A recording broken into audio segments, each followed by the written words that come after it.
Hello and welcome to Don't Feed the Geeks, presented by the Long Island Comic Guys, the masters of the geeky verse. Well, welcome back, geek freaks. You know what I've been thinking, guys? What? I may try starting to do the intro completely different every time. Like one Like day I on the may fly, do this every Yoda. time? Like, Why the heck not? You can't do welcome to Not Feed Geek. What is that supposed to be? That was Yoda. No, it's not. Good try, though. Good try. Better than either of you could do. I didn't say I could do it. Welcome to No Feed the Geek. This one's starting off real good. Yeah. Well, I am TC, joined today by JJ What up, guys? and Toy Story. What is up, JJ? You got a nice new background there. I see. Instead of the green screen, you see. I know. your I stuff. made this. I Yeah, I prefer that. Yeah. I moved. I had to move the office around because the problem was where my desk was. You saw all the crap, the mountains of toys, and the mountains of garbage that I have in my basement. So now, when I moved it this way, you can enjoy the Star Wars stuff, the games. Oh, I should even do this, shouldn't I? I mean, let's turn that on. Nice. Yeah, why aren't Black Man his light eyes on? We could do that too. That lights up. Oh, There you go. nice. There you go. There you go. Whoa. Nice. Anyway, We actually just got one of those arcade one-ups in my office. And did I you was- really? Yeah, I was crushing someone at Pac-Man during lunch the other day. I want to get another one. I actually want to get, but I don't want to crap up my basement again. Yeah. I was I was asking my mom. I guess the Buck Hunter is on pre-order now, and my stepdad's really into hunting. So I was like, should I get this? It's like a gift for him and my brother. She goes, no. I was like, okay.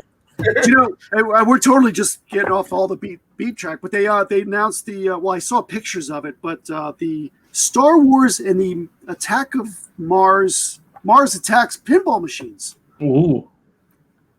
For the same company? Same company. All right, so we're gonna jump into the geek beat right now. Take it away. That's a good one. Oh wait, actually go into it. Yeah, go ahead. Oh, I thought we were talking about the pinballs more. Never No, mind. you can continue to talk about that. That's like kind of news. Oh, all right, but yeah, it was pretty cool looking. It's they're small, they're really small, but pinball. It's all it's an LCD screen for the actual pinball, so it's not the actual real, mechanics of it. But it looks pretty cool. Nice. And the same company's doing this? Same company, one up. So I thought they were doing some real mini arcades though, like smaller versions, like the they same do. size. So what they've got. So Pinball. they've got these, quarter size or half size. Then they've got smaller ones, and then they got the new pinball machines coming out. And then something they announced last week, which I don't even know if we talked about, was an actual gaming table for families, so board games. So you can actually play Monopoly on, it's like a 42-inch TV, but it's one up. That's So cool. I think they're partnering with Hasbro and all these Milton Berle. I don't even know if they're still around, but all these board games. So you'll be able to play Monopoly and Candyland on a screen. That's cool. Hopefully more than one, because I don't know if anybody's going to spend the money to play one game like that. No, apparently they're supposed to have 1,000 games on this. Oh, I then think that's cool. Yeah, so I think they're still building up the relationship with these board game companies. But it looks like board games are going to be on their way out. If you got something like this out. Yeah. That's But cool. pretty cool. I mean, everything's moving to these, I guess, family entertainment, gaming stuff like this. I don't know. It's pretty cool. Nice. Good way to start this off. Might as well. Nice. So what do we got? What else do we got there? Should we talk about DC a little bit? Yeah. So DC, everybody knows what's gone on with DC the last few months when they left Diamond Comic Distributors. So now the news is that DC will be distributing solely through Lunar, the distributor Lunar, and they set a $500 monthly order minimum for retail stores. So now you don't even have an option of where to go with them. You have to go through this Lunar, and you need to hit a minimum. So it's funny. I was actually our buddy Oz. I was in Best Comics today, And I was talking to him. I was like, "So what's the deal with this? Did you guys start ordering?" So apparently, the current system, which I think was like through Midtown or something, that's going to happen through the end of the year. So they have to put their order in for like like the end of November for the rest of the year, and then January 2nd they have to start doing the orders through here. He actually suggested, which I think is actually a pretty good idea, to like maybe come on one episode and talk about like, you know, what's going on with ordering, what they see, how many they need to order to get a couple things. That's a great idea, actually. Call him up right now. Call him up right now. I don't think we can. You think you could figure out how to loop him into this on the fly? No. Yeah. Send him the invite. Get him right on. But so let me ask you something. So, you know, I did a little reading on this, but they never really said like what happened with Midtown. Well, I think it's just that it's not going well. I think the order everybody's having issues, I think so. A lot of the books they order, they can't even see what the books look like. Like variants they order, they don't know who it is, or like it'll say one artist, but it's really another artist.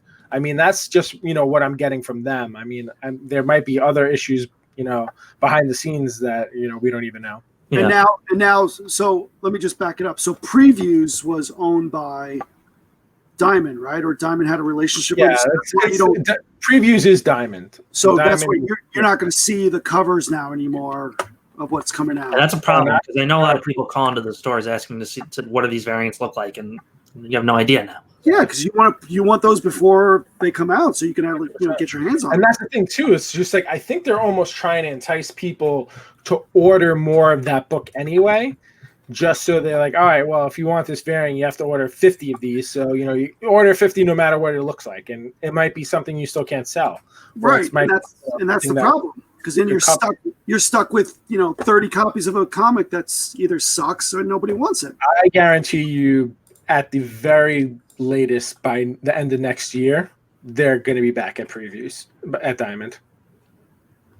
I wouldn't be surprised. Yeah, it's interesting. That's just my speculation. It sucks. It sucks. We got more DC news, though, right? Yeah. So there's going to be an upcoming 2-month event called Future State, and it looks to deal with the Shout out to Hudson for reporting this. Yes, it looks to deal with futuristic interpretations of the characters. Hudson thinks it's very underwhelming. I mean, I haven't really been reading DC recently. Do you guys have any insight to this? No, I don't know. What's leading into it anyway? I'm not really reading any of the ongoing stories. The only thing I'm reading is like kind of like offshoots. Like I'm reading the Three Jokers. I'm reading the White Knight series. So just yesterday, the Harley Quinn book came out. I picked those up from Best today because, like I said, I went there. But I really love those, like the Sean Gordon Murphy White Knight stuff. Like I've said it a bunch of times. If you guys haven't read it yet, you have to read it. It's some of the best Batman stuff I've read. And I'm like including that in like Long Halloween. Like it's in like I think it's as good as some of that stuff. I mean, Long Halloween was such a deeper story, but these are like a little shorter. I think they're only like maybe 8 issues or 7 issues, but they're really good. And they've done like this is like the 3rd iteration of like that world. Future Book Club, maybe. So which one is it? Just the White Knight series? Yeah. So there's White Knight, Return of the White Knight, and now this is Harley. I have it over here. It's Harley Quinn from like, it's her part of the story in like the White Knight world.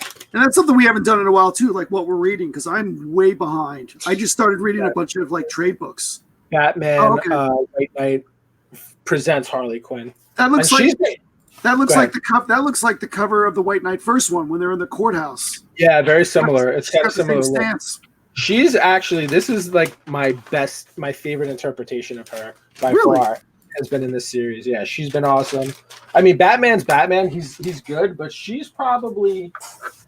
Sorry, I moved away from the mic. She's probably my favorite character in that series. Okay. But yeah, that doesn't really talk about Future State that much. Yeah. But it's another event, 2-month event. So guess we'll see. All right. What else we got? So Green Lantern, a new series, has gotten a green light for HBO Max. It's the streaming service that everybody loves. I'm actually excited for this. Yeah. Do they know who's going to play him yet or no? I don't think so. No, I didn't see anything like that because I was a big fan of. Wait, what did you say, Matt? With what? No, what did you say? What was the question you asked? Do we know who's playing him? That's the wrong question because it's not him. It's not about Hal Jordan. It's the core. It's everybody. Oh, okay. Yeah, so that's why I might actually watch it because I don't think Hal's in it. You don't like Hal, right? Hal's at least Hal and that Kyle Rayner guy. I don't care for them. I was a big fan of the animations. They had the I think it was the Emerald Knights and stuff like that. And Nathan Fillion played the voice of Hal Jordan, which I loved. I loved his voice with that character. But I was just the animation of Green Lantern. I love the fact that it's going to be on HBO. Yeah, that's and then they're doing it. Yeah, I think it's actually going to be pretty cool. I heard a few characters for sure. Kilowog, who's my favorite Green Lantern. I think Guy Gardner, Baz, the new guy from Earth. I think the girl too is supposed to be in it. The blonde, the little. No, the other girl from Earth. She started off as like kind of like bad, but oh, I got you. And I think Sinestro's in it too. It sounds like they're using kind of like their better characters, at least in my opinion. Yeah, it's a pretty cool announcement. We'll see where that goes. Yeah, we'll share more details as they come along. Yeah. So I guess the last piece of DC news now, right? Yeah. So apparently, everyone's favorite Joker, Jared Leto, is being brought back in for reshoots for his Zack Snyder's Justice League. You didn't see I did the hand thing. I'm suddenly much less excited for it. What? I'm suddenly much less excited for it. I just I don't understand this. It's like adding deleted scenes to a movie. I don't get it. It's over. People just want to kill. Why do you spend money on making just a new one at this point? How much money is going into reshooting this movie that's already said and done with? Yeah, there's a lot of bad movies out there. How about we redo? I don't know, one of those also. It's strange that they're not doing another movie. That they're focusing. He's focusing attention on this movie. Well, I think they're going to do another one. I think The Flash is really going to set up what's going to happen next, and that's the movie that needs to come out before they can really do any of this. Yeah, it's true. And then now that we're done with the DC news, what else do we have going on? We got some Uncharted news. One of my favorite game series. Same. I actually, I've never played this game, and it looks. I can't wait for the movie. I mean, now I think I want to try to play the game. But it's fun. It's like cool. Indiana Jones and National Treasure. Yeah, it is. It's a lot like that. It's kind of like a better version of Tomb Raider, honestly, because there's more action. The action and fighting and gun scenes are pretty on point to other stuff too. So, I mean, I was originally hesitant about him as Nathan Drake. I was like, Tom Holland, to be clear, because we didn't say that yet. Yeah, sorry. Tom Holland is playing him because for years, when this series first came out, they were actually flirting with the idea of having Mark Wahlberg play with him, which I could totally see. But now Mark Wahlberg's 55, so he's also in the movie. He's just playing Sullivan. That's right. Oh. That's right. I forgot that they did talk about Wahlberg doing that. Yeah. So he's still involved. He's just going to be a different character. I think Antonio Banderas is in it too. I'm assuming he's probably going to be the bad guy. But then there was a few other names that I wasn't familiar with.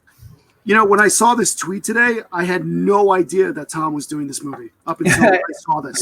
I got that feeling when you said, it's I just put news on there about Uncharted. I was like, Uncharted what? I was so confused. First of all, at least they did put a picture out, so that was I had no idea that it was it was even in production or anything else like that, and let alone Tom Holland playing the main character. I think it's done, right? I have no idea. I didn't even know this was happening, honestly. So this is really very proud. I mean, it must be done because he's starting filming on Spider-Man. I think next week. Yeah. Yeah, so, it looks pretty cool. I mean, from the one picture, I hope it's a great movie. And filming will wrap up tomorrow, October 3rd. Yes, and it hits theaters July 16th of 2021. We'll see. Interesting. Yeah, it was put on hold filming in August because Antonio Banderas got coronavirus. So once he recovered at the end of August, they started filming again. Yeah, it's been real quiet with what was going on that. So yeah, but I'm excited for that. And since we brought up Tom Holland, I guess we'll talk about some other news. And since we've mentioned the movie already, so there's been these rumors, right? I think everybody who's into the comic world at this point has heard them. You know, it's going to be the next movie is going to be like a Spider-Verse movie. We already know Electro is supposed to be in it. Jamie Foxx is back. We know Doctor Strange is in it. You know, he's going to be, have all this multiverse stuff going on. Everybody's speculating that Tobey Maguire and Andrew Garfield are going to show up as, other reality or other universe Spider-Man.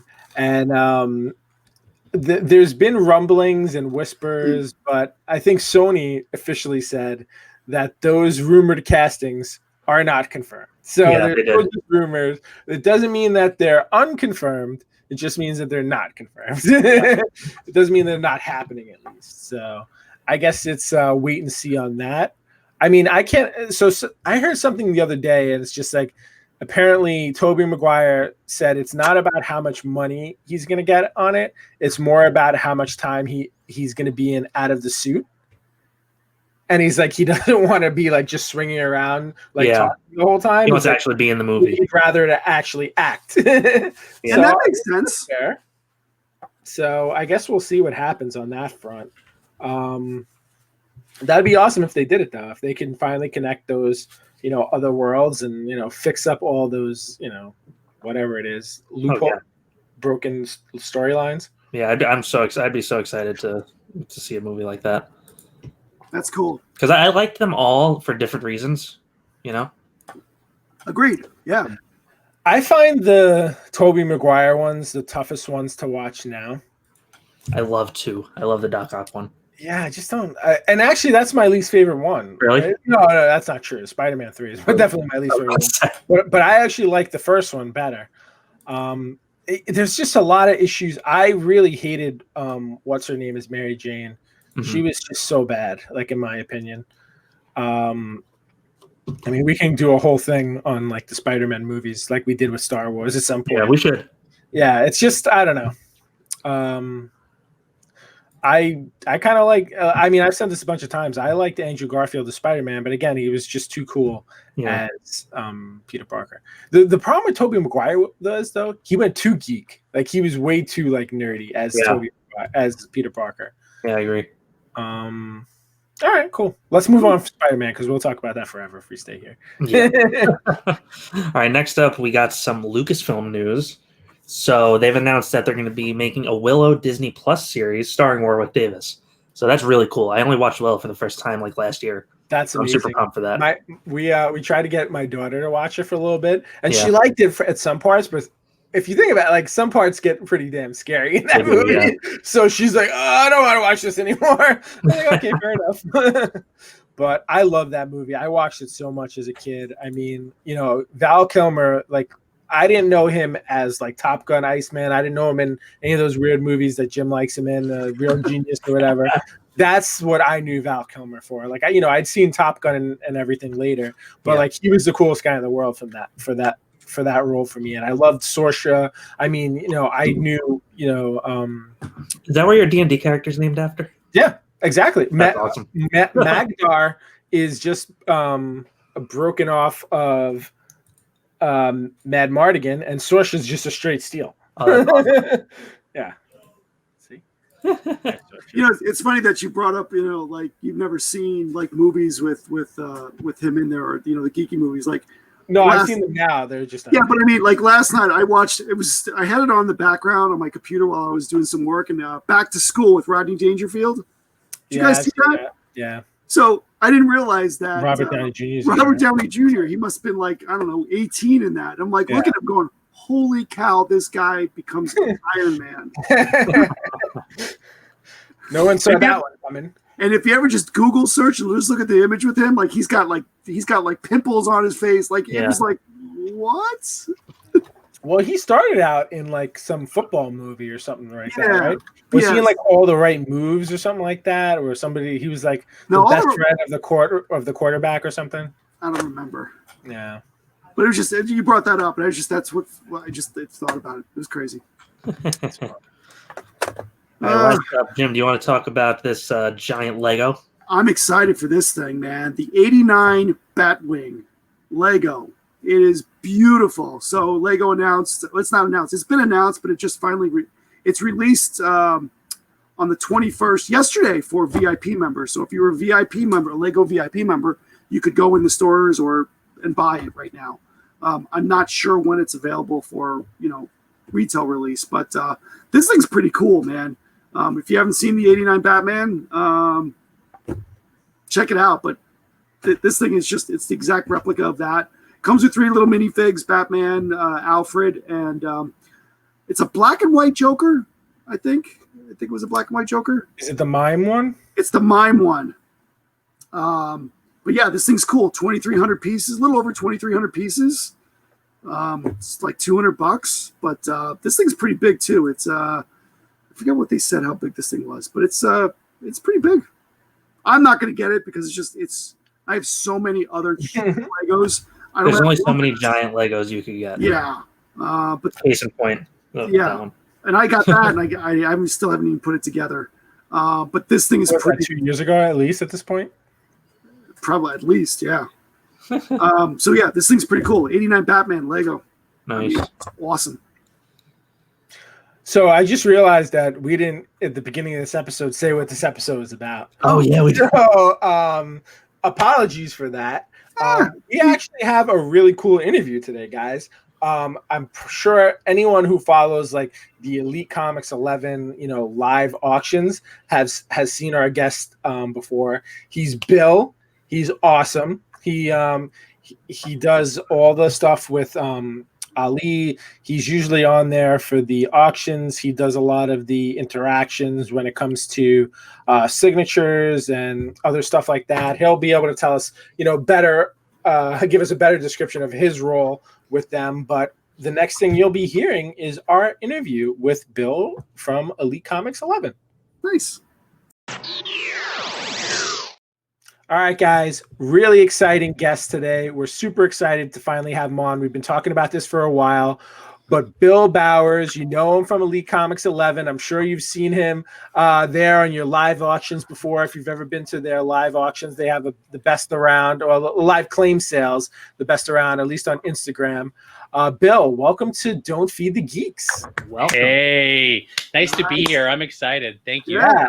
We always try to have conversations with you when we're doing, like, luckily enough we've done what did we do, 2? Yeah, we did 2 claim sales so far, and it's hard to have like a nice conversation. You're such a nice guy. It's like we have to have Bill on. Like, he's so insightful about the comic book industry and the geek industry.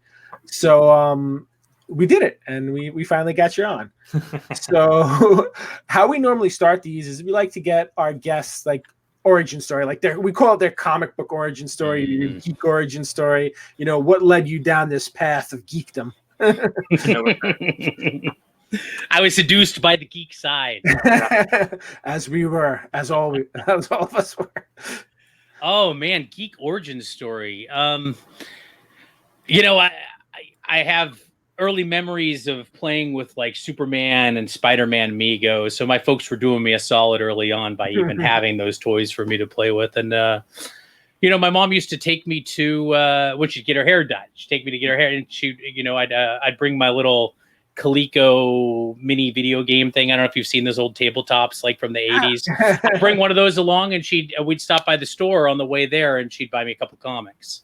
Like, I actually remember my first comic. It was a classic X-Men issue number 15. And I've been a lifelong X-Men fan ever since. But, so that started me down the road of reading comics. And, I was into a lot of the same toys that people growing up in the 80s and then into the 90s. Yeah, but, as far as other geek things, like, we'd go to my grandmother's house, and there wasn't a whole lot to do after a certain amount of time. You could play with the dog for so long or whatever else. They had 2 VHS tapes. They had 2 tapes. I don't think it was VHS. because back when there was beta, they had Star Wars and they had Raiders of the Lost Ark. Oh, and yeah, right. I was lucky, and so I'd sit and I'd watch Star Wars, and when it was done, I'd just rewind it and I would watch it again, and it just kind of grew from there. I grew up. There was a comic book store in my town that was really good, and it was on the walk home from high school. Stopped by there almost every day. They had a couple video games there, Street Fighter 2 and Championship Edition and Mortal Kombat 2. So it was like the haven after school. You got comics, you had video games. I mean, it's just for more than that. Yeah, one of my good friends growing up, we used to play this game where we'd do this kind of role playing, where we'd pick comic characters. Like we'd pick teams. It was all just, there was no game board or no rules or anything else. It was sort of like D&D, but all in our heads, like imagination. And we'd pick teams and characters and we'd kind of have them fight. We'd like say, okay, well, I'm going to do this and this person does this. And, it was just really just loved the whole culture and just really superheroes and that kind of stuff always spoke to me. So that's awesome. And forever as it dominated my destiny. Great line. So are you from the West Coast? Yes, I've grown up in California in the Bay Area. Started a little farther east of here, but now I'm in Oakland, and yeah. Nice. Sorry, JJ, you had a question? Do you still have the X-Men 15? Yes, I do. I still have my X-Men 15 original issue. I actually was very gentle with my comics, so I've been fortunate that my comics, after all these years, are still in pretty good condition. So I've been lucky that way. That's cool. Smart kid. I know, right? I was, and it's crazy because I was the guy who I loved the artwork on the packages for toys, and I kept like all the boxes, right? Which sounds great, except for when I went to college, and they were also my folks were still storing this stuff, and she's like, "Well, what are we gonna do with all these boxes?" I'm like, "Oh, just get rid of them. I'm not gonna need them anymore or anything else." And now everybody's pain. Oh man. So how did you wind up linking up with Ali and Elite Comics? Well, we met trading comics actually, and at local cons. We're a mutual friend. Shout out to Comics for Trade, and we really introduced me to like the idea of trading comics. Like you could take comics that you have and trade and kind of upgrade or side grade or get stuff that and without buying and selling. And that was a great kind of entry into really getting into some of the graded slabs that I hadn't had before. And, I met Ollie that way, Ollie Crony, Elite comics11.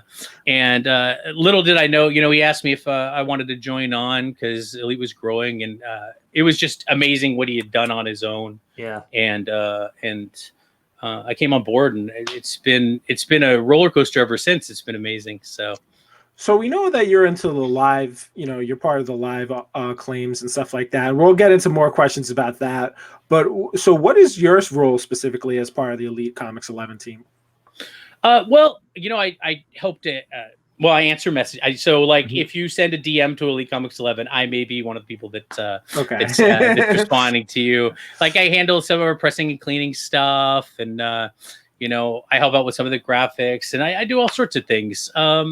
Really, I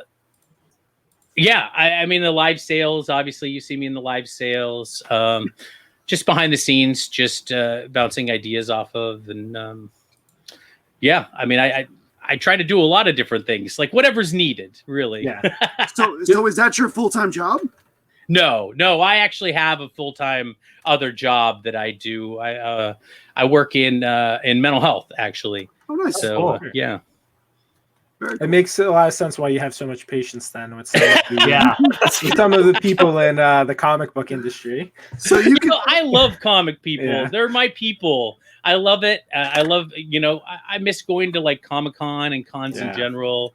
Did you go to a lot of conventions when they were happening? Locally, yes. And I'd make my yearly sojourn to San Diego Comic-Con. I have this whole group of friends that I see once a year there. And it's grown into just like this whole, family that I think of. And, but yeah, I love going to shows, and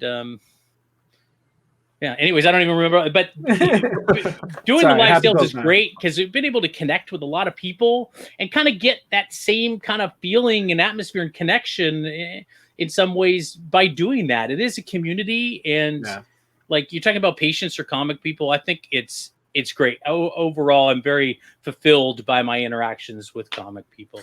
And that's, and I'm sorry, Tess. No, you're good. And that's what, with us, we travel to different shows. And I think it's just, we meet so many people out there and we're friends with so many other artists. We get to hang with them afterwards. And I mean, this year, it's passed already, but I mean, we talked about doing the, San Diego Comic-Con for the first time, but because of COVID, it didn't happen. But yeah, that's a mess. Yeah, I'd love to travel to other shows in other parts of the country for sure. So if you can make it out, you should. You guys got to come to New York Comic-Con and hang out with us. Yes, absolutely. When it happens again. or we'll make it to the West Coast first. But well, no, I was going to say, I think, what you guys have been doing with the live claim sales, it's, we've been lucky enough to be on both sides of it, buying and selling. We made a lot of, connections just that way with people and, friendships. We've become pretty close with, like, the guys that We Can Be Heroes and, some of the, the other guys on there, some of the same names you see all the time. But it's nice to have, like, those connections with other people, outside of the con. Like, Sue, we've actually probably expanded it even more so because, we're really reaching out to people like on the other side of the country. Yeah. Yeah. And it's nice what it's grown into. And I really love, being able to see new people and connect with new people. And I really love what Remedy Tour has been able to do too. Yeah. I know we've all been affected by cons being closed, and just the idea of providing a platform for people to, connect with the people that want the comics that they have and they want to be able to provide. And it's been nice to be able to provide that connection and to really see the impact it's had on some of these vendors who haven't had another outlet, who haven't had they don't do this full time, or maybe some do, but it's crazy what it grew into. Like, I think we all agreed, like the first one that we saw, we were kind of like, oh, this is interesting. Like, who knew, like, between then and now, so many have happened, so many other people are doing this now. It's crazy. So do you enjoy doing, like, being the moderator on, like, these live sales? Do you enjoy that? It's a blast. I really, I feel like I try to bring good energy, and what I get back is so great from that. I feel I come off on a high. Like when when the feed ends, I'm still up and excited. It's a great time. And I get to look at awesome comics and see what people are getting and just imagining the collections that people are putting together. I mean, it must be beautiful. I mean, I have a few things behind me, and I try to switch talk it up about every those now and too. then. How many times did you be like, I want that? Like, I'll claim it. Like, that's gotta be the toughest thing. When I go off, I'm sometimes on there claiming too. So yeah, I've seen that. I've definitely seen that. But I feel like sometimes they try and bully you. I was like, hey, I don't like that. You be nice to Bill. Bill's nice to everybody, so you be nice to him. But what's the kind of like the hardest thing like getting used to with doing that? Is it difficult, or like is there something that like you get used to after a while? You're actually managing quite a bit behind the scenes as far as what's going on. Like I'm managing, I have it pulled up on a computer. I'm doing on the phone. I'm managing the feed there. I'm paying attention to the flow of what's going on with the other, with the person who's showing the books, with the camera and how it's moving. And it's a lot of, you're managing a lot of details all at the same time. And it took a little getting used to kind of doing that all at once. So when Ali used to do feeling it for like comfortable 9 hours straight, it was crazy. Sorry, what? When Ali used to do it for like 9 hours straight, I was like, I don't know how this guy's doing that. Dude, Ollie's a beast. Oh my gosh. In those early days, like we didn't know how long these sales were going to go. And just like people were still watching. And so just still be going. And I'd flip back in and he's still on. It was like the Iron Man competition here. It was like, I can't even think of the right metaphor, but it was it's like, oh my gosh, it's hour 10 and he's still going. This is amazing.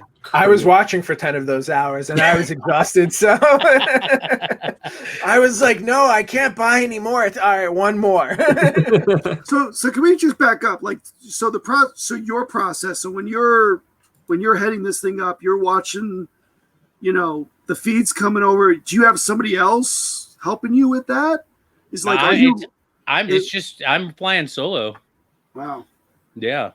It's just me. I mean, we help each other out, and there's other people involved. But as far as actually like sitting there with the camera and the feed and everything else, it's just me. Yeah, I don't have anybody else physically in my location with me to do anything with that. Yeah, well, you guys don't usually keep track of claims, right? No, but we have. There's been a few times when we have, but in general, it's better for the person who's selling the books to actually be, keeping track of that. Yeah. And with Carbo, have you ever watched Carbo? It can get a little crazy. I know. His energy and he's frenetic, and that was a wild show. It's must-watch television or whatever you want to call this. I don't know what that was. But yeah, that's a whole different thing for sure. I got high watching him. Yeah, meeting him in person, Bill, is quite an experience. I look forward to it. We've run into him a few times. Yeah. He seems like a force of nature, and I watched some of his stuff in the lead up to that. I mean, he's been in it forever. Like, you can watch documentaries from like the 70s, and he pops up in it. He hasn't changed a long time. Yeah, JJ is 100% right. So I think one of the things we were wondering is, like, I know there's a lot of big books, happening now. There's the 181s and stuff like that. But has there been anything that's been like really trending in the last like few months that's kind of surprised you, maybe? I was surprised. I mean, anything Donny Cates is doing, if you're talking about modern stuff, things that are going on right now, pretty much he is connecting like Marvel history with like creating new mythology around, like, you take a character like Venom, and Venom didn't have like a super rich mythology and background. And he's taken the little things that they've done and just it fleshed it out a lot, and it's excited people quite a bit. I mean, I'm surprised. Amazing Spider-Man 300 is like one of the most the best books. Like, the coolest cover has always been like, it's the first appearance of Venom, so it's all kind of synergizing. But that book has hit new levels that I never imagined. Out of the blue too. We were just talking about that yesterday. Yeah, funny story. It's actually the first book I ever bought from Elite. Was a 9.6 ASM 300, and at the time, Ali had a quad signature 9.2 that I was trying to get at him at the same time, and he didn't want to let it go yet. And I was like, all right, fine, I'll just take the 9.6. But Toy Story here was trying to get me to sell the 9.6 yesterday. I was like, I'm not selling. No, I was like, look, it's going for a lot of money. It is. It really is. And it's hard to predict what's going to happen down the road. I mean, that would be the crystal ball to have. It's just like that Miles book. Like, overnight, that thing shot up like crazy. And I think Miles, they really see a future for Miles for sure. Yeah. Sorry I interrupted you, but no. I get excited about comics since I just kind of can't control myself. Well, we're going to go into a whole thing about predictions and stuff like that. We have a spec section we want to talk to you about. Oh, nice. Yeah, I've done a few spec panels for AtCons, and I want to do another one sometime. So let's get into. We see so many beautiful things behind you. Let's talk a little bit about what you collect. Oh, Matt, I have many fandoms. Yeah, I am all over the place. I love Silver Age, Marvel. I do dabble in some Golden Age. DC. I do like some of the keys and some of the characters. But I mean, growing up, I was much more of like a Marvel guy. I know you're like a Marvel guy or a DC guy. As far as what's behind me, I got my Tomb of Dracula 10. I love, I've always loved Blade. Nice. Yeah, it's a 9.4. I've loved Blade ever since the Wesley Snipes movies. Such a good movie. And in the early 90s, there was the whole Spirits of Vengeance, and they were bringing together like the Darkhold, and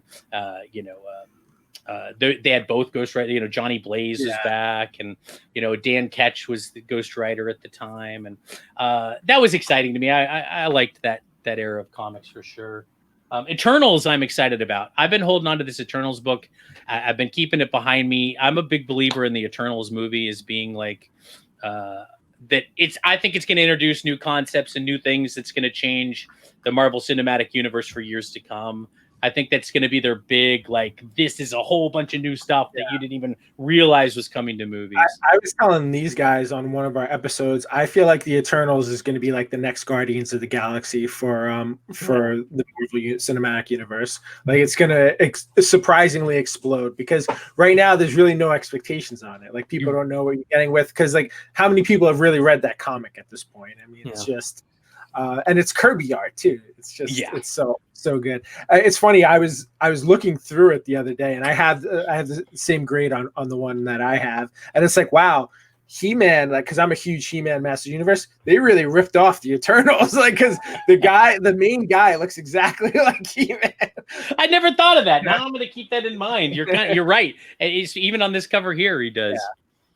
Yeah. That's cool. I see some wrestling stuff and Transformers stuff too. Yeah, I loved wrestling growing up, vintage wrestling. You know, I actually, in my spare time, I'll pick off, like, I'm working my way through all the pay-per-views of old wrestling. Like, seriously, I subscribe to the WWE Network, and I started watching just the pay-per-views from the beginning that they had on there from WrestleMania, and I'm up to like maybe 2002 now. Wow. And I've been doing this over the course of a long period of time, but like, it's like I'm seeing all the, I mean, because back then we didn't pay for every single pay-per-view. I had a friend whose family like would subscribe to sometimes, so I'd catch some of them. So but yeah, I love wrestling. I got my Cobra Kai was great.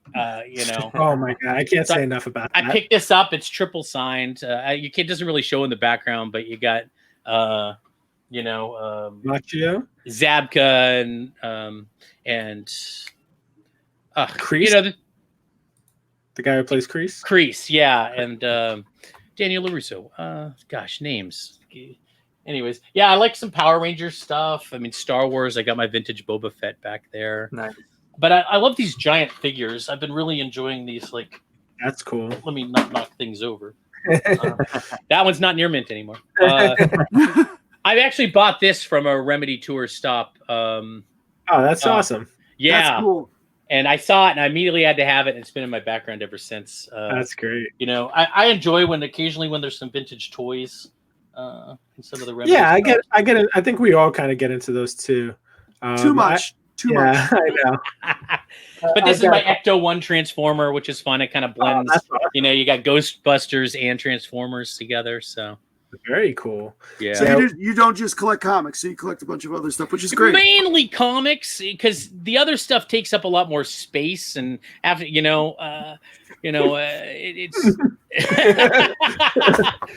you know, so I need a bigger place if I were to start getting too deep into figures. You know, you don't need it bad. People are so caught up on this furniture stuff. You don't need couches and beds and dining room tables. If I could pile up Transformers into a shape of a chair and sit on them, then that's awesome. Or maybe Transformer furniture. Oh my gosh, we cracked it. A table that you could transform into. Oh my gosh. That's next. There we go. That's called the Kia. Patent pending. I think Japan's already beat us to that. They have a lot of that stuff, I think, over there. Oh yeah. All right. So so you obviously mentioned comics. Are you do you prefer graded or raw? You know, most of my comics are raw comics, but really? Yeah, I mean, it's the ones that are really important to me, I'll get slabbed, and the kind of keys, I would say, I get slabbed. But you know, I have the better part of like a Thor run from like, I mean, I'm still missing some Journey into Mysteries, but like Thor 126 all the way to, I don't know where I kind of drew the line on that. But you know, I keep a lot of those raw just because, just partially for space issues. But you know, I slowly pick them off and get them graded. The ones that I really, really love, like some of the cover art and stuff that really speaks to me, because you can't open them up anymore when they're slabs. So yeah, it's so funny. We talk to people, and we have like friends in our group, they're like, I just like that comic smell. I'll like open it up and like smell the paper. I mean, I get what you're saying. I never really felt the need to like just really like but I mean, know, hey, right?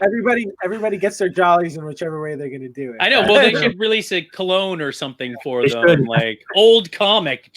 We can get a market for that. It's funny. If Elite Comic 11 starts marketing that, we can get a market for it. Who would you attract with old comic smell? Well, it would be the old men. Yeah, it would be the old comic fans.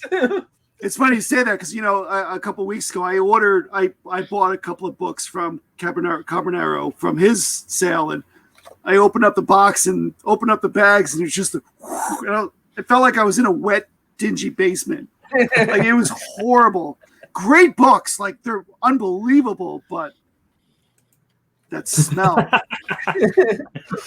So you mentioned your Thor run. Is there any other runs you're doing? Because we're doing a bunch of runs. Like we're like me and Toy Story. I think Toy Story finished his, but I'm working on like an Amazing Spider-Man run. I got like 7 books left. You're doing up to like 800. I only did up to 300. I'm doing up to 1,000. So I'm going to be buying until they reach 1,000, and then I'm done. But I have everything 22 to current. And then nice. I'm missing like 7 in between 1 and 22. And nice. I'm doing an Aquaman run, but everything, all of it, all Aquaman. Aquaman, that's awesome. Yeah, there's some great issues in Aquaman. I love some of the old Nick Cardy covers. Yeah. They're really beautiful, really underappreciated in my opinion. Absolutely. I hope they get their day. Oh, but yeah, I mean, X-Men, of course, but they're not complete. I mean, I've picked some out, and some are slabbed, and some are raw. I'm still kind of building. It's like a lifelong process. In some ways, I feel like I want to finish, but I don't. I get distracted with a lot of moderns and a lot of other stuff. It keeps me from completing some of my runs. But I'm working on like an X-Men run. I have a lot of old X-Men books and Thor and Spider-Man. I used to have a 100 through like 225 complete Captain America run, and that's cool. I actually sold most of them to a friend who's like a huge Captain America fan. There was seed money for completing some of the other runs, but gosh, Hulk. I pretty much, from 102 to I think 200. I have them all, but I like them in really high grade. Like I'm a little. Like I'll upgrade copies, like I'll have copies and I'll have a list and I'll know which ones I want to upgrade and I'll target those ones. And I'll always be looking for a better copy of some books. What's your prize? What's your prized comic? Prized comic. Number that one is prize comic. Oh, how do you pick just one? I mean, like I have the boat's going down and you can only take one. I have an X-Men one that's signed by Stan that I love. It's a 4/5, and it's got a really sharp, like tight Stan signature in the perfect spot. And I traded a high grade Hulk 181 for it, and this was a while ago. Mm-hmm. So if that tells you where my priorities are, I had a 9.0 Hulk 181 that I traded for it. Wow, that's nice. Awesome. And is that graded? Oh yeah. Something like that. Yeah, I definitely would prefer that, something like that graded. What's one of the most difficult books you've had you've had the most difficult time getting your hands on? Oh, tough one to get. You know what was really difficult is the Hulk issues in the like 120s to like 150 or so.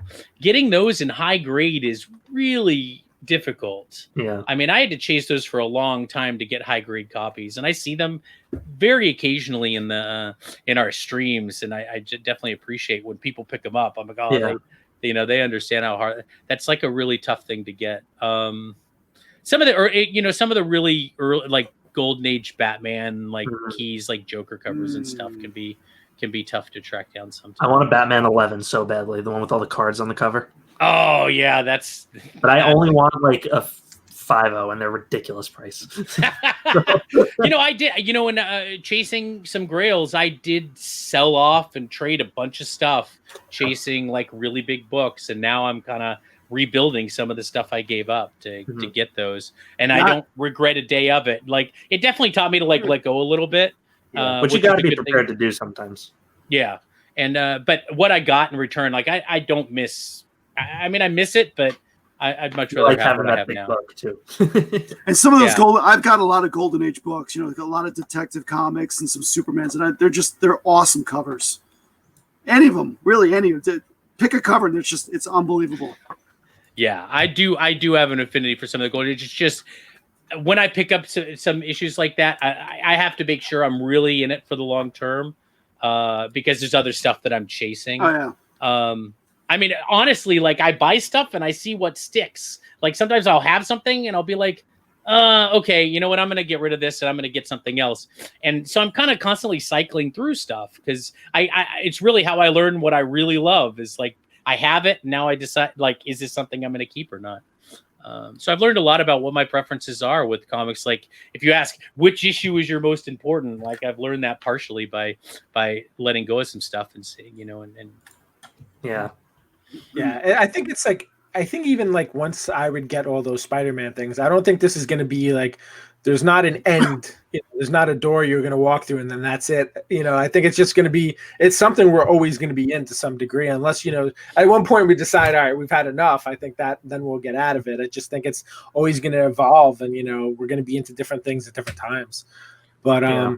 I have a lot of raw signed books too. I really love. Like going to conventions, I always have a stack of books to get signed by people that are there, and I'm prepping. And I love multi-signed stuff, like and jam books and things like that. So that's cool. Yeah, we were huge into signatures. Like I had ran into JJ on the train. Like we would take the Long Island Railroad by us. And what was that like at this point? Like 2013, JJ? Maybe even sooner than that, later than that. Yeah, maybe like 14. I would say. Yeah, but it was like I saw him with like a Midtown Comics bag because he worked right by there, and we just started talking, and then we were going to like conventions together, and we were waiting on these lines. Like I was getting so many books signed. At one point, we were witnesses for signatures, and we were getting all these things signed. We were getting signed for like other people, and it's just like.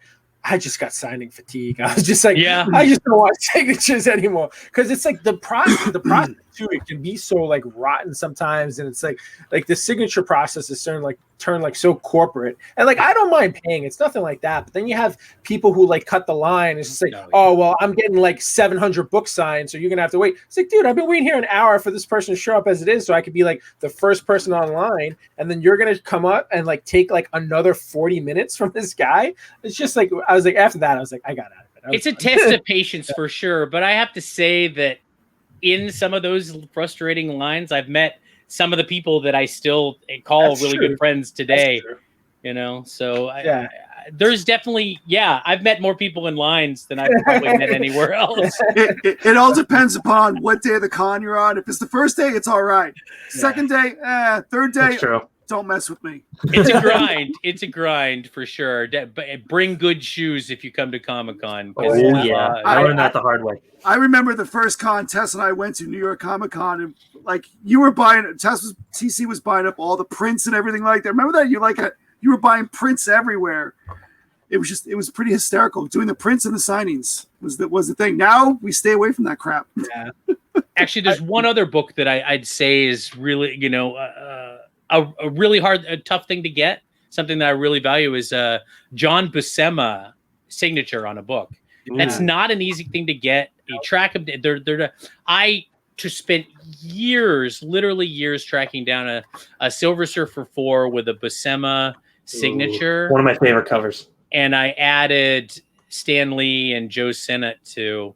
So to have those three on it on a Silver Surfer 4 is amazing. And then I also was able to just, while tracking that down, I was also got a FF12 that was signed by the three of them. That Hulk versus Thing black cover. That's cool. And the signature's actually on the cover because back then there was still a lot of like signing on the title page, but having his signature on the cover of those two books with the other, like those are, other than that X-Men one, those are like that Silver Surfer 4 is pretty important to me. All right, so now we're gonna jump into some spec. Nice. So I guess where we should really start on this is kind of what are your thoughts about how like all this movie and TV spec like affects the comic book market so much? Like, do you like it? Are you frustrated by it? It moves really quickly. It does, yeah. Well, okay. I want to amend that because it moves really quickly, and then you wait a really long time because there's an announcement and people get super excited about a book, and then you have to wait like a long time before that actually becomes like a movie that you can see or a TV show that you can watch or something. And so, I mean, I get frustrated by it a little bit because, something one day will double, triple, quadruple in price all of a sudden, and then you wonder what's going to happen down the road with it. But some books ascend to this like different level than they were at before and never quite come back down for years and years and years and maybe ever. Yeah. Once it's kind of identified as a key. But I like it. It's exciting. It makes me excited. It makes we're more not exciting just if you already excited. have the book and you got it cheap. Yeah. But it makes people excited about books that they might not necessarily have even taken a second look at or get excited about. So it's nice to see the variety. Mhm. The superhero movies are like the modern Western. Like for years it was Westerns. Like now it's like superhero movies, and it's great. Like I'm happy to. What a time to be alive. Right? Is there a book that surprised you the most during the lockdown stuff that's like just shot up? Like I don't think Ultimate Fallout's really that surprising just because he's so popular. But is there anything that like where you've been like, wow, that's weird. I didn't expect that. Oh gosh, I mean, that's a good question. It was too hard. Don't worry. I'm thinking about it. That I've been really surprised by. I guess just that some of the variants have gone to such a degree. I'd say that there are certain variants that fetch that sell consistently for like such a huge like over that. And I think about some of the other books that are similar in price, and I get surprised, and I'm just that's just kind of the way things are now with some of the more rare variants, and some of the art is killer, and I get it, and still it's just been a big adjustment to how big some of the variants have gotten recently. Yeah. But I buy them. I mean, I buy variants too. So like Yeah. We do too. Yeah. A little too much. Yeah. I've slowed down. So in terms of, we'll go back to the spec. Are there any like specific characters or actors for a specific role that you'd really like to see hit the big screen or the television screen? Like that haven't been cast yet, or people like, we haven't seen yet. Yeah, like new people or new comic characters. I mean, I'm excited about Shang-Chi, but that's been cast and everything else. But I don't think a lot of people know the actor, Simu Liu. He was in. If you watch Netflix, you can watch Kim's Convenience, and he was on that show. It's like a Canadian set, kind of breezy comedy. But I'm excited about Shang-Chi. As far as, I mean, I'm excited to see what they do with the Fantastic Four. I mean, Kevin Feige and Marvel, and just the way they've smartly developed characters for the big screen. I'm really excited to see about how they adapt the Fantastic Four, because I think, like in comics, it's hit and miss with some of the Fantastic Four stories and the runs and everything else. I mean, I love the FF, and I mean, they're the first family of the Marvel superhero comics. At this point, if they choose anybody other than Krasinski and his wife Emily Blunt for the first two, I'm just going to be disappointed. I was just about to mention Krasinski. That's where I was going with that. Yeah, Krasinski would be great in that role. I think he's a good guy, and after seeing him in Jack Ryan and seeing kind of more of his range as an actor, I think I'm really excited to see where he goes. I hope they do that. I feel like there's been little hints and little things that make me think that maybe. I guess we'll find out soon enough once things start to normalize. One of the characters I'm a huge fan of, and I feel like she gets like she's a little under the radar as Spider-Woman. Like, I love Jessica Drew. She's such a great character. I think she'll probably be more of a Disney Plus level character, but I'd still love to see her like in the live action capacity. So I don't know if I mean, I'm wondering which Spider Woman they're bringing to the screen when they say Spider Woman. Is it going to be Jessica Drew? I don't know. Yeah. I think there's a lot of spec right now as far as which Spider Woman is it going to be. Which female Spider character are they choosing to call Spider Woman here? Is it actually Jessica Drew? It could be Carpenter, or I think it was the other one. But it's a good question. It is a good question. But I mean, as far as other casting, I was trying to puzzle out who they might cast for Kraven the other day, Kraven the Hunter. And, you know, I saw some stuff recently where people were suggesting that from The Boys and geez, what's his name now? I know, right? Group Amnesia exists. The Australian guy. He plays Bones. He's awesome in that. Yeah. Nobody knows this guy's name. Four geeks in a room. We can't. I know. I'm going to turn in my geek card. Carl Urban? Yes. Carl Urban. Thank you. Oh, yeah, Right. he looked that up. Don't be so impressed. No, Is there I gonna be a know he contest was. later? I mean, he's Judge Dredd. He was. He's played a lot of different comic characters. I mean, he's done it. I liked his Judge Dredd too, and I think he'd be fun as Kraven. I was trying to think of who else they could get to be Kraven. I wondered. Some of the people that came to mind were a little bit older, so I don't know if they could pull it off at this point. Michael Keaton, right? well, we already have him as a character. He's pretty busy these days between the Vulture and bringing Batman back. Yeah. But I was wondering about somebody like, could Javier Bardem pull off Kraven? He's kind of haunting and a little bit charismatic and kind of serious, and I don't know. I think it'd be fun. I hope they get somebody with a sensibility where Kraven's kind of charismatic, but also has that dangerous appeal. Like, I think about Javier Bardem in Skyfall. Like, it just felt really kind of like, intimidating, a little dangerous, but also kind of playful. I don't know. Kraven is somebody that hasn't been adapted, so it'll be exciting to see which direction they go. I would really love to see Disney just put a lot of these other characters into their own shows. Like, I would love to. I love Nightcrawler. It's one of my other favorite, Marvel characters. Like, we need a Nightcrawler movie or a show. I mean, I've read the stories, his comics back in the day, and they were fantastic.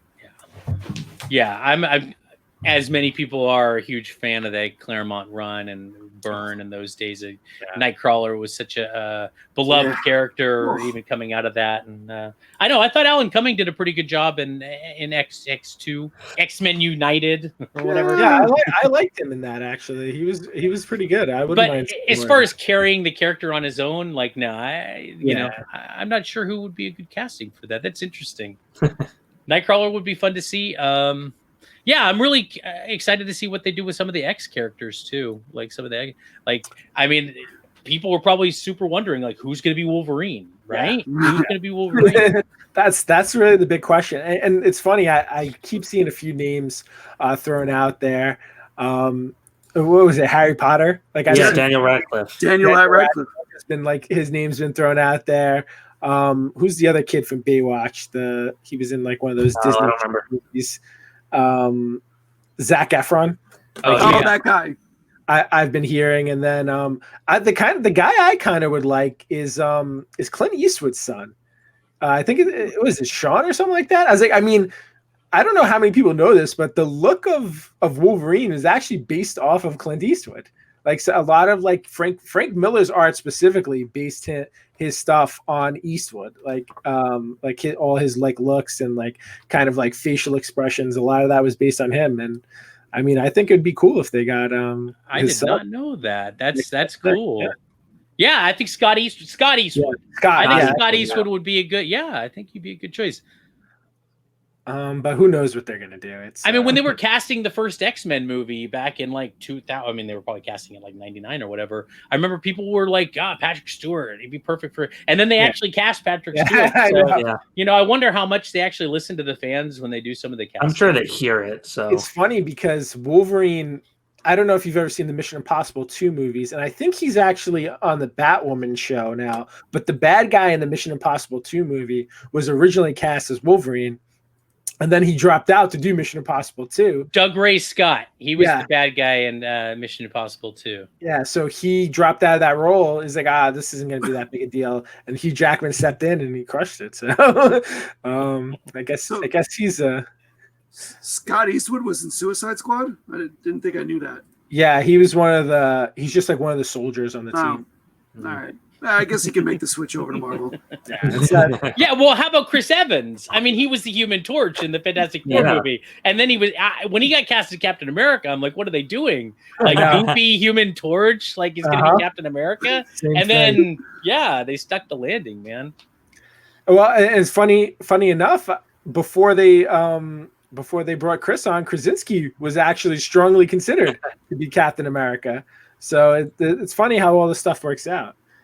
But all right, so I think we could talk about Spec for probably another hour. So maybe we'll move on to. We'll do a separate Spec episode and get you back on. Next time you do a panel on Spec, we'll join you. So what do you think? What do you think kind of the next big books are? Like, what is your spec on the next Spikes? Hold on, let me get my pencil and pen. Go. And these are just opinions, not to say that we're not going to buy them right now anyway. We're on eBay right now. Gosh, I think that DC may be finally getting its act together when it comes to the movies and the television shows. I think, Hope Springs Eternal, right? They have a lot of great properties to adapt, and I know that Wonder Woman is pretty exciting, but has it translated to like comics and comic sales or the writing in the comics? I mean, in some ways, I think I still tend towards Marvel, although I buy some DC stuff. As far as I think, X-Men stuff. I think people, think about when Hickman was writing the Avengers run. And I don't know if it was like gathering a huge level of excitement when it was going on or whatever else. But look what sprung out of that. You got like the Black Order. You got some of the concepts that were used for like some of the movies and things that people are excited about now. I mean, I'm wondering if some of the concepts that Hickman's laying down in some of the X-Men stuff now could end up being a factor in how they adapt the X-Men for the movies. Like, I wonder if those, long term, there's so many new characters being developed. It's tough to say which one is going to be the thing to get. Or it's true. It's not what I'm looking for, Bill. Give me a name. Give me a name and write it down. Right. I need issue number, name. Oh gosh, yeah. I don't know. I think the next big thing is the name. Sorry, what? I'm saying I think you gave us a good generalization. Yeah. I mean, the next big thing probably hasn't come out yet. I mean, are you looking for something that's already out? That's like no, we're just asking your thoughts. Yeah. I think that I have a lot of high hopes for this Eternals book that's coming out soon. Yep. I've talked about being excited about. I really. I've read the Neil Gaiman, where he did the limited series, and I've read some of the Kirby stuff, and I'm really hoping that this new series gives us a peek into kind of what their thoughts are for the future of these characters and how we're going to connect to them now. And they must feel like they've cracked it, that they feel like they have something that people are going to love and really connect to. That's true, so I'm hoping I'm hoping that we see it in that book. I know you mentioned Guardians of the Galaxy earlier, and I just want to go back to mention that, that I loved that Guardians run when it was coming out. Abnett and Lanning was writing it, and then that was a big, influence in what in James Gunn used for the Guardians of the Galaxy movie. So I can't help but there's not a lot of Eternal stuff to mine other than the Gaiman run, which they must be using some of. So I think if some of the storyline from the movies pulls from some of the Neil Gaiman run, because I think if it's a Icarus going around waking up like these other Eternals and stuff like that, some of those issues may gain some traction and really jump. I think Secret Invasion 1 I think could be a sleeper. Is that still a sleeper? I don't know. Speaking of sleepers, like metaphorically, like scrolls hiding in plain sight. But I think I I wonder, like, I know I'm back to spec, but wouldn't it be amazing if there was like this long game, like planting characters that they know over the course of like so many movies are really scroll plants, and then there's this big mind-blowing reveal at some point, and then there's like secret invasion. I know I'm totally geeking out on something that may not happen. I mean, that'd be amazing, but I don't think it's too far off. I mean, I think the coolest part of this is anything can really happen. Right. Yeah. So I'm just going back to like Eternals and like scroll stuff and Dark Avengers. I think taking this idea that that they're presenting people that to the public will look like heroes, and the media will present them as heroes. And the boys are doing a very good job of like this concept. And I wonder if Marvel isn't going to kind of play with that idea also. I mean, it's all there in the comics. Like Dark Avengers 1 is still very gettable and could become a huge issue in my opinion. I've already got my copies. Like, I'm not trying to influence the market here, but I think that there would be a lot of room to tell really interesting stories as far as the movies go with, these like the people that they think are heroes are really not heroes, and the real heroes are the ones that have been ostracized and fringed. And trying to tell people what to buy, Comic Tom. Wow. I'm just telling you what I'm excited about. So no, I'm just kidding with you. And that's the reason why I love The Boys. I love watching those shows were unbelievable. And I just started reading the books now, and the books are fantastic. And I'd like to see more of, I know Disney and Marvel, they're not going to take it. I don't think they'll take it that dark, but I'd like to see more of that. Yeah, I think we're going to start to see some of that, but like the Disney version of that. Yeah. For sure. I mean, why can't, Superman crush a skull, if it's a bad guy, like I like that. It was actually quite pleasing to see that on a show finally. Not that, yes, they have it. It's what people want sometimes. I mean, superhero and villains, villains and superheroes can only, villains can only be, they're not, you don't see them actually killing a lot of people in the background. Like, if you're going to throw a car on somebody, throw a car on somebody. Don't throw a car and then pan off. Where, in The Boys, he's got a skull in his hand and he's crushing that thing. Like, it's nice to see that every so often, especially in a superhero movie. Yeah. Yeah. Well, growing up and watching stormtroopers miss everything and Cobra shooting their lasers and not hitting anybody, Well, I think part of what you're saying, JJ, is I think they're realizing, a lot of this market is grown adults, and there should be something, geared towards them specifically. And I think and I 100% agree, the boys have done a great job with that. So I think we've done a lot of spec. We've done a lot of talking. We're gonna have to do more of this one day in some capacity. But Toy Story, you ready to give us a little Be the Geek here? Yeah, let's do it. All right. So Bill knows much more than I think I do about everything. So we'll see how hard this is. I'll keep score. Oh, the heat is on. Yeah, so Bill, you're going to be going up against TC. So I'm going to ask 10 questions. I got to back up in case there's a tie, but first one, whoever answers more questions correctly wins. Wait, is it timed or is it just whoever like? So I'll ask you first, and you have a chance to answer it. If you get it wrong, he can save it. Got it. Yep. As the guest, you get to go first. Yes, you do. All right, we ready? Yes. Cool. What is the first comic book appearance of Tim Drake as Robin? Oh gosh, I mean, I can see the cover in my mind here. It's Batman. No, it's Detective Comics. It's DC. You really messed them up.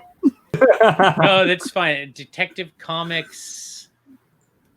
Oh gosh, I'm failing now. I can't remember the issue number. I can see the cover where he's busting in the window. And am I not supposed to say anything? Is that a hint? It's okay. I mean, I know the cover too. I don't know the exact number. I'll give a wild guess and say like Detective like 414. I was going to say 433. It's Batman 457. I knew it was in the fours. Yeah. All right, so 0 points across. 0 points. All right, so do we go back to Bill now? Since you got Yep. one? All right, the Foot Clan from TMNT is a parody of what ninja clan from what comic? I mean, would it be the Hand from Daredevil? Correct. Woo! Correct. Awesome. Now you're the ones ringing bells. Yeah. All right, Mr. TC. Let's see. Who played Lex Luthor in the original 1978 Superman film? Would that be Gene Hackman? That's correct. Oh boy. That was too easy. Yeah, that's okay. Right, sorry, my Superman shrine is to the right here, so you really can't see that. These were not planted questions, we swear. No, it's a total chance. All right, Bill.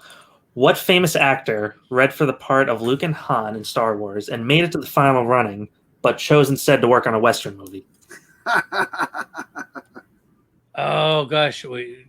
Read for Luke and Han and chose to do a Western. Gosh, I've seen a lot of those old casting things too, and The black and white tapes, right? yeah, no, I mean, I know that Harrison Ford was actually reading as a courtesy, as a favor to George Lucas for Han. He actually ended up getting the part. I don't know, Clint Eastwood. Incorrect. Yeah. TC, you know? I'm not 100% sure. Is it I'm gonna take a wild guess. I don't think it's him, but the problem is now I can't remember his name right now. My guess was gonna be the young guy from Jaws, but I don't think that's it. What's his name, Jim? Tom Selleck. No. No. That was Indiana Jones. Oh, that was Indiana Jones. That I would have got. Who was it? Kurt Russell. Oh, that's right. Oh, I do remember that now. Oh, There's all a right, video nice. of it, right? Yeah. What Western was he working on? I don't know, actually. I forgot to That was that threw me a little bit because I can't think of a Western with Kurt Russell. Yeah. I'll find that out. All right, TC, you ready? Yep. Who directed the 1982 sci-fi? Bill. What? We both got it wrong. Oh, you did. Okay, so Bill's turn. Sorry. Who directed the 1982 sci-fi thriller Blade Runner? Oh, that is Ridley Scott. Correct. Nice. Dang it, Jim. What? Good question, Toy Story.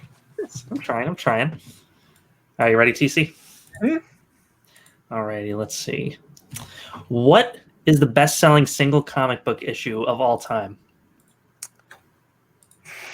X-Men 1. The 1991 one? 1991. Yes, X-Men Correct. 1. And that Kurt Russell Western was a TV Western called The Quest. Huh? That's great. That's And X-Men 1 sold 8.2 million copies. Sorry. Just crazy. I randomly knew that. It was just crazy. That's awesome. All right, Having Bill, you 5 ready? covers helped. Yeah. Yeah, for real. JJ, what's the score? 2-2. 2-2, okay. All right, Bill. What was the name of the almanac from Back to the Future Part 2? Oh, it's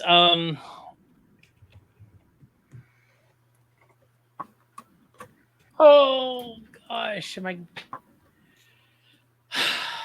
can see it in my The cover, right? yeah. Oh, I'm totally drawing a blank. All I can think of is the name of the spirit guide from Ghostbusters for some reason. Tobin's spirit guide. You know, like, so I'm tapping out. I can't remember. Do you see? Is it the Gray's Sports Almanac? That is correct. Nice. Good one. And what years were they? What year was the sports almanac? That I don't know. I think it stopped at 2010. No, I don't remember when it started. 2050 to 2000. 2050 to 2000. 2050. 1950, right? 1950. Is that what I said? 2050. Oh, sorry. 2050. That's okay. No, 1950. Jesus. All right, Bill's turn, right? Bill, ready? Yes. All right. When CGC first began, modern books had a different color label. What color was it? Oh, they were red labels. Good.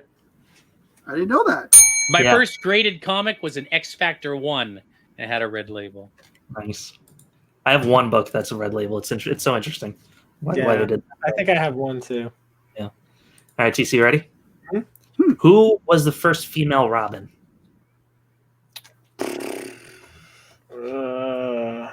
Is it Cassandra Cain? It is not. Bill, you know? I mean, does Carrie Kelly count? No.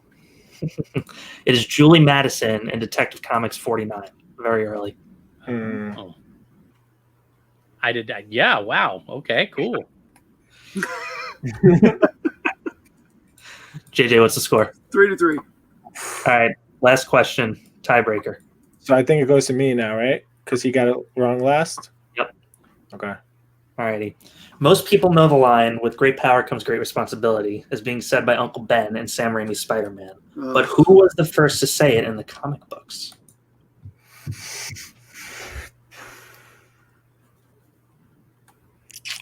Technically, Uncle Ben doesn't actually say it. I thought it was Stan Lee who says it at the end of the issue. Which issue? Is it Amazing Fantasy 15? That is correct. Technically, it's Stan Lee. Really? Nice. I was ready. Nice. Good job. You knew that too? Yeah.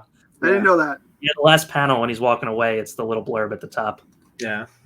Yeah, a lot of people think Uncle Ben said it, and probably because of the movie. I don't know, but yeah. I think it originally got retconned in later issues for him to have said it, but I always thought he said it too. That's interesting. Didn't know that. I've read all of Amazing Spider-Man to almost current. All right, well, TC, I bow to your knowledge. It's very good. It's one of the rare wins, believe it or not, for us. We don't get a lot. That's true. For beat a geek, everybody beats a geek mostly. We managed to pull one out here. I think the problem is I make the questions really, really hard, and usually whoever gets one right usually wins. But that was great. Those are really good questions. Thank you. Bill, we want to thank you again for joining us. This was a lot of fun. We appreciate having a conversation with you in a civil setting. But is there anything going on with Elite Comics that you kind of wanted to promote right now or let us know about? Well, as always, we're really a community-powered, comic consignment and sales page, and we have our Elite pressing and cleaning service. We regularly post about our results, and really proud of the work we're doing with that as well. Of course, Remedy Tour continues, and the Claim Fest has been a blast. Like, those are the main things we're doing. I know that, we've had 2 at cons, and there's nothing to announce. So you're not going to do anything like that. But, I think the future looks really bright. I think we're really excited about, what's coming next. And That's awesome. There's some exciting things in the works. I can't really say a whole lot more. It's okay. All right. We want to make the official announcement when it's ready. But you can have Ollie on to do that. All right, that's fine. JJ, you want to put that scroll on there for those of you watching YouTube? Anyone just listening, you can follow Elite Comics on Instagram at Elite_Comics11. And if you want to follow Bill specifically, it's at TraderBill_Comics. Yeah, I guess I should mention that occasionally I write a review for the Convention Collective. I've done a few now. Every so often I make some time to write a comic review or a review of a show. There's a few on there. That's cool. Nice. Good stuff, Bill. Well, Bill, we can't thank you enough. This was a lot of fun. We definitely want to do it again. And, stay geeky. To our followers out there, make sure you're following us on Instagram and Facebook at LI Comic Guys and at Don't Feed the Geeks. It's at Don't Feed the Geeks podcast now, JJ. But thanks everyone for listening. Make sure to vote for us on Best of LI still. Yes. We're in the category for podcasts, so we really appreciate your vote for best podcast on Long Island. And as usual, what how do we do this? What do we do, Jay? Remember, Don't feed the geeks!